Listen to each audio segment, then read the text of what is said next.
Hello and welcome to Friends and Neighbors. I'm Sherry Tatum, your co-host, and I am so excited because my dear friend, Julie, is here with us today, and it always makes my day so much better when she's here because she's hilarious, and you will see that later. I'm really not. But you know what, Julie, I heard you got a book coming out. I do. Well, what's the name of it? Well, I can't tell the name of it yet. Well, when can we expect it? We will be launching a soft launch in December of this year. In December. And going with a, hard launch in January. I'm so excited. I know, I am too. Well, I should just kick it off here. Yeah. Hey, that's a thought. But you know what?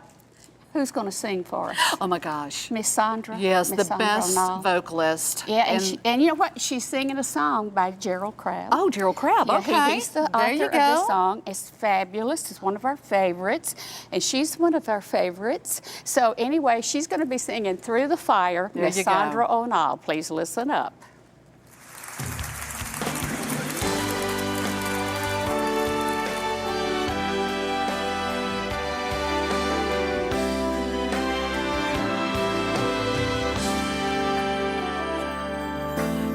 Many times I've questioned certain circumstances, things I could not understand. Many times in trials, weakness blurs my vision. That's when my frustration gets so out of hand. Oh, but it's then I am reminded that I've never been forsaken, that I've never had to stand one test alone. No. And when I look at all my victories and the Spirit rises up in me, and it's through the fire my weakness is made strong. Oh, yeah. He never promised that the cross would not get heavy and the hill would not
we're back, aren't we, Julie? We are. We're back, and we have the most wonderful guest, Mike Berry. Yes. And he's the author of Confessions of an Adoptive Parent. Now, that sounds a little bit mysterious, Mike. I It want to is. know.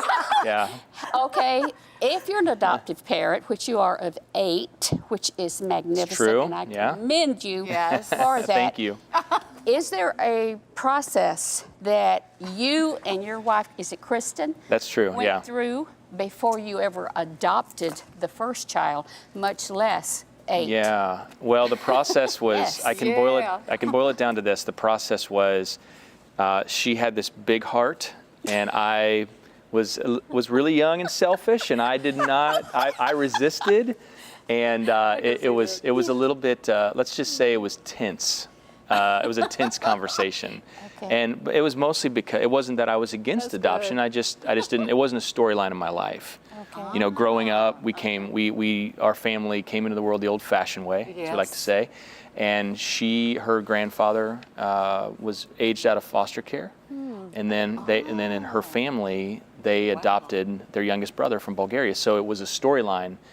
So she had this big heart, Yeah, you know, she came and from it. She had that legacy. Yeah. she did. already. Yeah, that's a great way to set up, say it. And Yeah, she had it in her heart. that's true. To do yeah, that. yeah. But okay, so did you and Kristen ever want your own? Yeah. I know adoptive Yeah. children are our own because Yeah. my brother Yeah. was my own brother. But I'm talking about biological children. Yeah, biological. You know, we discussed it. The very first conversation we ever had was about having kids was centered around adoption. And the reason I resisted is because my storyline was everybody was biological. Yeah. And so, you know, what's interesting is that we had talked about it, but really the beauty of our journey is that, you know, as children entered into our home and we fell in love with them, you realize these are my children. Yes, You know, absolutely. biology does not form a family. Yes. Biology, right. love is what forms a family. Right. And so that was really that's how my heart changed. And when my daughter Jayla, who is now my firstborn daughter Jayla, who is now about to be 17, was placed in my arms as a newborn. We adopted her the moment she was born. Oh. You know, your heart, you'd have to be dead inside to not fall in love with a child, you know. Yeah. So Absolutely. I fell in love, and the rest is, you know, history. It's been hard. It's been a very difficult journey because of special needs and past trauma that our children have gone through. But it's beautiful. It really is. It's not always easy, is it, Mike, to have No. adoptive children. They have problems also. Oftentimes, yes. Some of them major problems. Were you and Kristen prepared for that? And if not, what did you do? Absolutely not. we were Amen. the Remember his farthest. Confessions. Yes, Confessions. There's a reason Yes, for that let's hear title. it. Yeah. You know, we weren't prepared. We were not even close to prepared. We had no idea. We both grew up, even though my wife was from an adoptive family, her youngest brother was adopted. It was a traditional family, and she came from a family of educators. So you know that it's discipline, it's boundaries, structure. I also came from a traditional family, so we entered into this journey thinking, oh, well, we'll just apply what Carry we've that, known. yeah. And when you're parenting children who have come from significant trauma, drug and alcohol exposure, abuse, neglect, you name it, their brains have changed.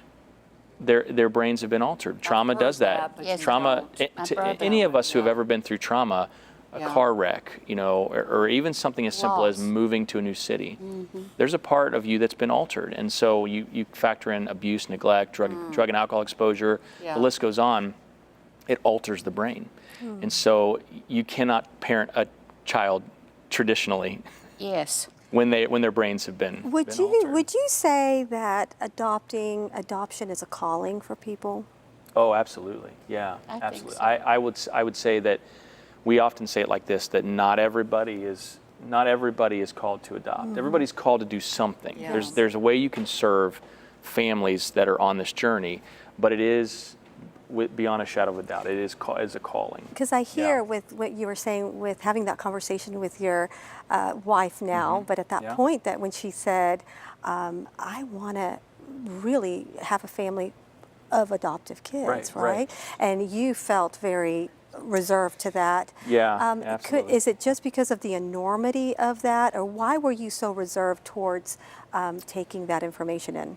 Well, again, back to what I said earlier, it wasn't a storyline in my life growing up.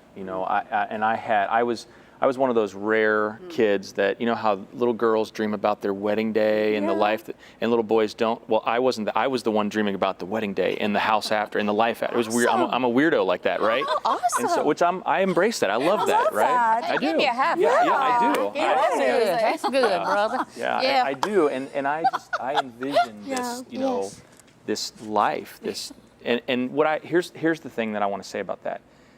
I think God writes way better stories than we can ever write. Amen. That's right. So if I would have been in charge of writing the story, it really would have been a mess. Even though I thought it was going to be great. Major edits. Yeah, and so God wrote a way better story than I could ever imagine, and I resisted. It was a resistance just because I didn't understand it, not because I wasn't open to it. Yeah. But it was just a process of my heart needing to change. The enormity behind it, because one of the things that we don't hear about adoptive parents is a struggle that you're yearning, if you're struggling through infertility and you want to start a family, then finally you become that adoptive parent, or it's your calling and you finally go through the adoptive process, because that's a long process.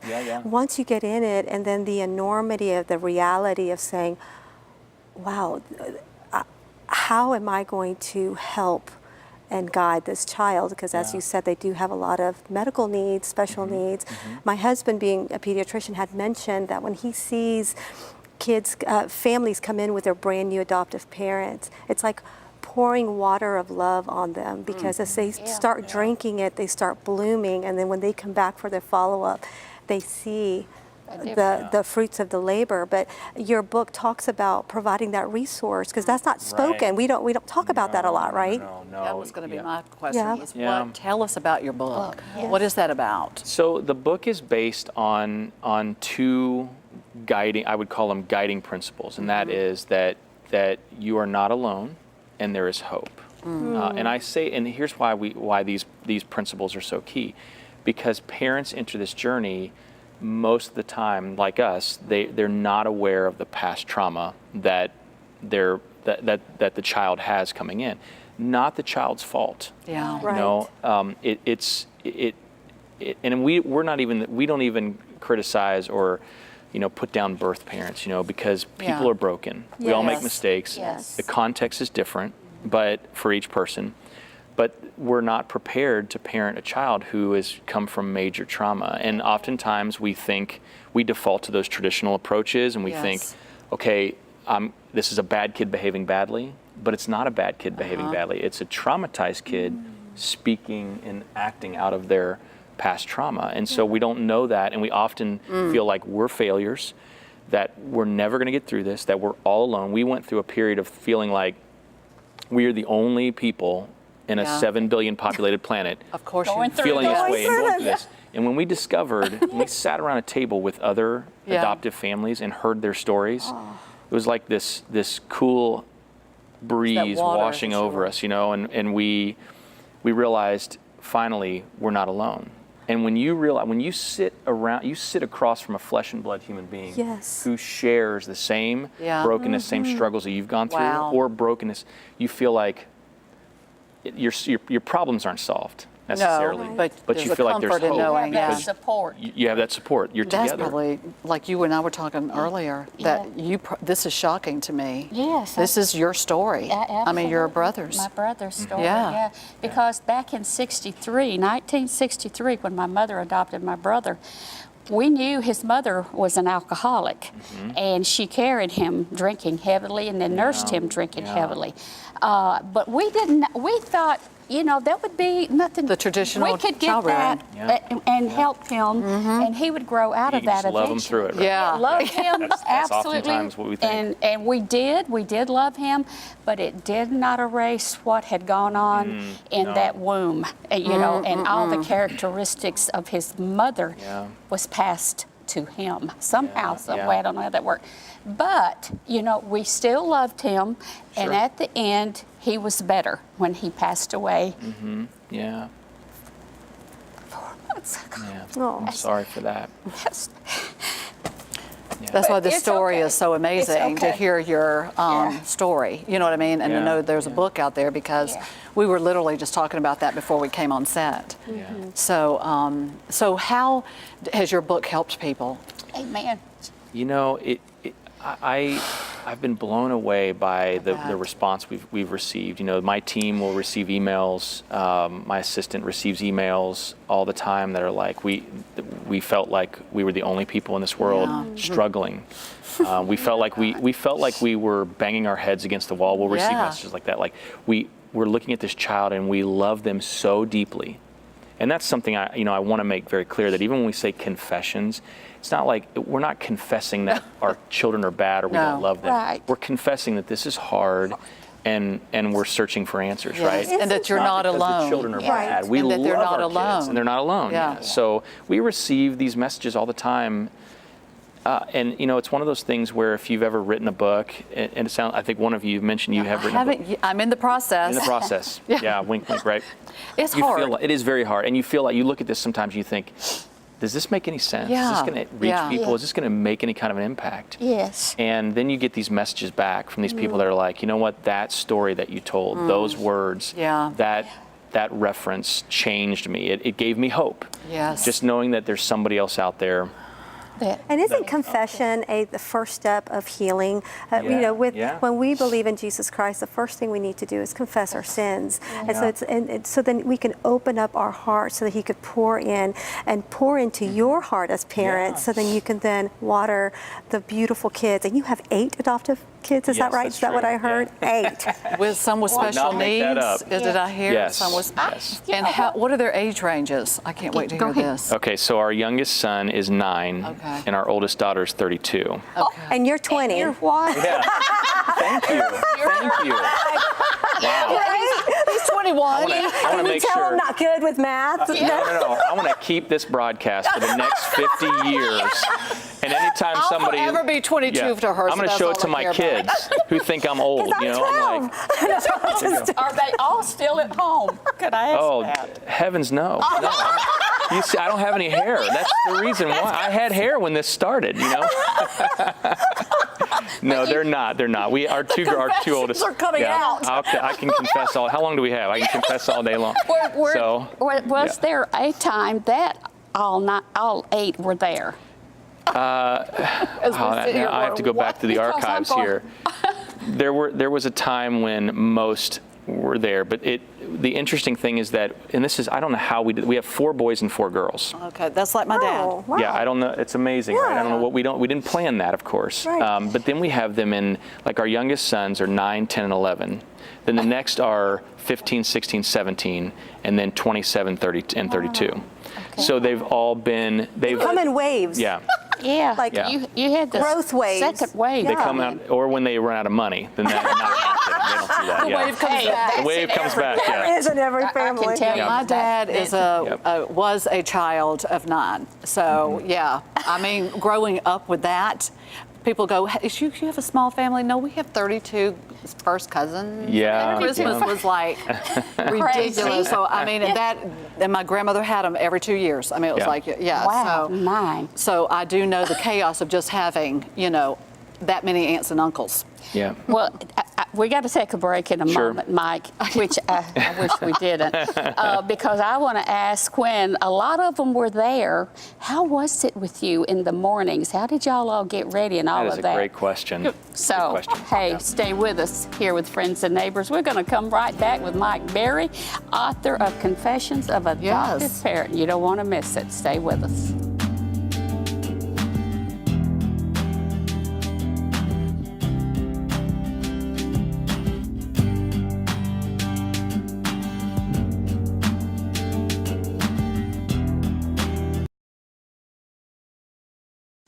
Welcome back. We're going to jump right back in with Mike. And I just want to know, how was it? I had 3 girls growing up, and getting in the bathroom in the mornings was like insanity. Yeah. So how was it at your house? Well, it's still going on. I wouldn't say we've made it through that. three and three. Yeah, A little hectic, Mike, a little it hectic. is a little bit hectic. We have two teenage daughters, bless your and heart. the thing about God it bless is, you. my younger sons, there's a challenge on getting them to shower. So it's like The two extremes. Yeah, you have the two extremes, Yeah. dude. So, and we just moved to a. I know. I forgot about that moment. You know that, and Yes. one of them's a preteen, so it's like, come on, dude. When you Come on. Yeah, just you got You to. can't just let the water run over you. You got to soap up too, bro. So so you do. You do what you have to do, don't you, Mike? Yeah, it's true. Oh my Tell me God! I have that- one son, so I'm just like going. Yeah. When he'd play hockey, and wouldn't I'd be, oh my Yeah. God, please, son. Yeah, Yeah. please take a bath. Yeah, you can't. Yeah, you're like, you can't smell that. Come on, because everybody else can, So Okay. Yeah. You said that we're not called to be legendary, Yeah. but to leave a legacy. And Yeah. then you talk about a thing called the power of the dash. yeah. What is the power of the dash, and Yeah. how can we build a legacy? Yeah. So the way I talk about it in the book is you walk into Pound it. pound the I'm sorry. thing. That's okay. So you could kiss or pound the dick. Yeah, either one. Either So one. Yeah. so you picture it this way: you walk into any cemetery, and you're going to see grave markers, right? And you're going to see a birth date, and you're going to see a death date. Yes. And we have no control over the birth date. It happened for all of us. We've been Yes. born, and we're here. And most 99.9% positive, we're not going to control that right side, the death date, right? Yeah. Right. They're going to happen. Life and Yes. death is inevitable, right? Amen. What you have full control over is the dash in between those two dates. Because the moment you That's stop, so the moment good. we stop breathing, the moment we leave this earth in our physical forms, that dash starts to speak. It's the stories that are told at the funeral, at the reception after the funeral. It's the laughter. It's the silly things we did. It's Music you listen to. and there's two sides to that too. There's also the not so fun moments that may start speaking. The point is, we have what we do in this life, how we invest, how we love, how we give. That is a Yes. part of our legacy. So the question is, what so will your good. dash say about you? What's the story that will be Never told too about late you? to leave a dash. That's true. So you have full control Yes. over what that dash says. And so I Yes. talk about that in the book because I believe foster adoptive parents are legacies. We're not legends. We're not LeBron James. We're not going to have the statistics, the Twitter followers, the Facebook fans. But what we do is unseen by the world, but it Helps the world. changes the world. Yes, it That's what helps the legacies world. do. Well, it does. You Yes. have 8 amazing legacies that you have imprinted and helped imprint in this right. earth. And I will tell you that That's is so such a right. beautiful perspective, the dash, that I'll always remember. I'll always remember being a reflection of Yeah. God's love through in that time of dash Yeah. to our kids. To me, it's phenomenal. I love that in your book. How can we support other adoptive parents? How do Sure. we get Yeah, it? that's How a do good we question. how do we do that? If people are a part of a church, and I know here in Atlanta, there's a lot of great churches. There's a lot of churches that I'm familiar with that have adoption and foster ministries. In fact, we were down here a couple of years ago working at North Point Church, and they have a phenomenal Yes. adoption foster ministry. I didn't know that. Yeah. And I they didn't know do. And, again, not everybody's called to do this. We understand that. That's okay. But, everybody is called to do something for families. So, oftentimes parents are exhausted. All parents are exhausted. But when you're parenting children from trauma, as we Yes. are, a whole different several of our children, yeah, it is. Several of our children have fetal alcohol spectrum disorder, and that's permanent brain damage, Yes. and it causes behaviors, it causes Amen. anxiety, it causes a lot of tough things. They're beautiful kids. I love my kiddos, but it's been a hard journey at times. There's exhaustion. Sometimes just to try to get a meal on the table. Wow. Sometimes just some respite care, Yes. So I always tell, my first default is to go to check with your church if you're a part of a church community. But if you do a simple Google search, you're going to find a ton of adoption foster That's agencies, and you can call them. And I tell you this, if you call an agency and say, hey, I'm not an adoptive or foster parent, but I want to know how I can help, They'll put you. the families. They'll plug you in. I would say 9 times out of 10 they're gonna say, That's great. what do you got? You know, like Yeah. make a meal, offer to clean the house, Yeah. offer to drive.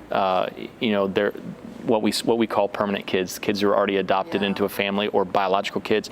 Offer to drive them to a soccer practice so mama or daddy can get some sleep. Wow. Or get some rest. Yes. All right, we got 30 seconds. I want you Those are to great tell points.